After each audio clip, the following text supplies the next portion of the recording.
ഈ ചിത്രത്തിൽ കാണുന്നത് പോലെയുള്ള ഒരു ഇൻഫെക്ഷൻ ആർക്കെങ്കിലും ഉണ്ടായിട്ടുണ്ടോ? തൊലിപ്പുറത്തുണ്ടാകുന്ന ഒരു തരം ഫംഗൽ ഇൻഫെക്ഷനാണിത്. ഇതിനെ നമ്മൾ ടീനിയ കോർപ്പോറിസ് എന്നാണ് പറയുന്നത്. മലയാളത്തിൽ പറയുകയാണെങ്കിൽ വട്ടച്ചൊറി എന്നൊക്കെ പറയും. ഈർപ്പമുള്ള ഭാഗത്ത് വളരാൻ ഇഷ്ടപ്പെടുന്ന ഒരു തരം ഫംഗസ് ഉണ്ടാക്കുന്ന ഒരു ഇൻഫെക്ഷനാണിത്. ഇപ്പം മഴക്കാലമായതുകൊണ്ട് തന്നെ കുട്ടികളിലൊക്കെ കൂടുതലായിട്ട് ഈ ഇൻഫെക്ഷൻ കാണാറുണ്ട്. കാരണം നനവുള്ള വസ്ത്രങ്ങളൊക്കെ ധരിക്കുന്നത് കൊണ്ട്. ഇനിയിപ്പോൾ സ്കൂളൊക്കെ തുറന്നു കഴിഞ്ഞാൽ പലരുടെയും യൂണിഫോമൊക്കെ കൃത്യമായിട്ട് ഉണങ്ങാതിരിക്കുകയോ അല്ലെങ്കിൽ നനയുകയൊക്കെ ചെയ്യുമ്പോൾ അതിട്ടുകൊണ്ടാണ് കുട്ടികൾ സ്കൂളിൽ പോവുക. സോ അങ്ങനെയുള്ളൊരു സാഹചര്യത്തിൽ പല ആളുകൾക്കും ഈ ഇൻഫെക്ഷൻ കൂടുതലായിട്ട് കാണാറുണ്ട്. അതുപോലെ തന്നെ പ്രമേഹ രോഗികൾക്ക് അവരിൽ പ്രതിരോധ ശക്തി കുറവായതുകൊണ്ട് തന്നെ അവരിലും ഇത്തരം ഇൻഫെക്ഷൻസ് കാണാറുണ്ട്. ഇതിൻ്റെ ട്രീറ്റ്മെൻറ്റ് എന്ന് പറയുമ്പോൾ ഒരു ആൻറ്റി ഫംഗൽ ഓയിൻമെൻറ്റ് അപ്ലൈ ചെയ്യുക എന്നുള്ളതാണ്. ക്ലോട്രിമസോള്, മൈക്കണസോള്, ലോളിക്കൊണസോള് തുടങ്ങിയിട്ടുള്ള ഓയിൻമെൻറ്റൊക്കെ നമുക്ക് ഇതിന് അപ്ലൈ ചെയ്യാൻ കഴിയും.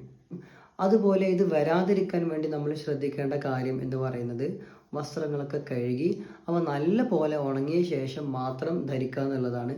അതുപോലെ കുട്ടികളൊക്കെ വസ്ത്രം ഷെയർ ചെയ്യുന്ന ഒരു ശീലമുണ്ട് എങ്കിൽ അവ തീർത്തും ഒഴിവാക്കേണ്ടതുണ്ട്. കാരണം വസ്ത്രങ്ങൾ ഷെയർ ചെയ്യുന്നതിലൂടെ ഈ അസുഖം കൂടുതൽ ആളുകളിലേക്ക് പരക്കാനുള്ളൊരു സാധ്യതയുണ്ട്. പിന്നെ മറ്റൊരു പ്രധാനപ്പെട്ട കാര്യം, പലപ്പോഴും ഇത്തരം അസുഖങ്ങൾ വരുമ്പോൾ ആളുകൾ നേരെ മെഡിക്കൽ സ്റ്റോറിൽ പോയി ഈ ചൊറിക്കുള്ള ഓയിൻമെൻറ്റുകൾ വാങ്ങി പുരട്ടാറുണ്ട്. പക്ഷേ അവിടെ ഒരു പ്രോബ്ലം എന്ന് പറയുന്നത് പലപ്പോഴും ഇത്തരം ഓയിൻമെൻറ്റുകളിൽ സ്റ്റിറോയിഡുകൾ അടങ്ങിയിട്ടുണ്ടാകും. സ്റ്റിറോയിഡുകൾ അടങ്ങിയിട്ടുള്ള ഓയിൻമെൻറ്റ് ഇത്തരം ചൊറികൾക്ക്, ടീനിയ പോലുള്ള ഇൻഫെക്ഷൻസിന് ഒരിക്കലും നമ്മൾ ഉപയോഗിക്കാൻ പാടില്ല.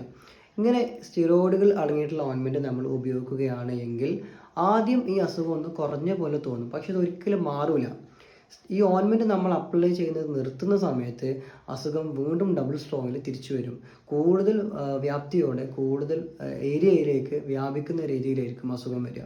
അപ്പോൾ അതുകൊണ്ട് സ്റ്റിറോയിഡുകൾ അടങ്ങിയിട്ടുള്ള ഓയിൻമെൻറ്റ് ഒരിക്കലും ഈ അസുഖത്തിന് ഉപയോഗിക്കാൻ പാടില്ല. പിന്നെ വരാതിരിക്കാനുള്ള പ്രിക്കോഷൻസ് നമ്മൾ എടുക്കുകയും ചെയ്യുക. വന്നു കഴിഞ്ഞാൽ ആൻറ്റി ഫംഗൽ ക്രീമുകൾ മാത്രം ഉപയോഗിക്കുക. Thanks for watching.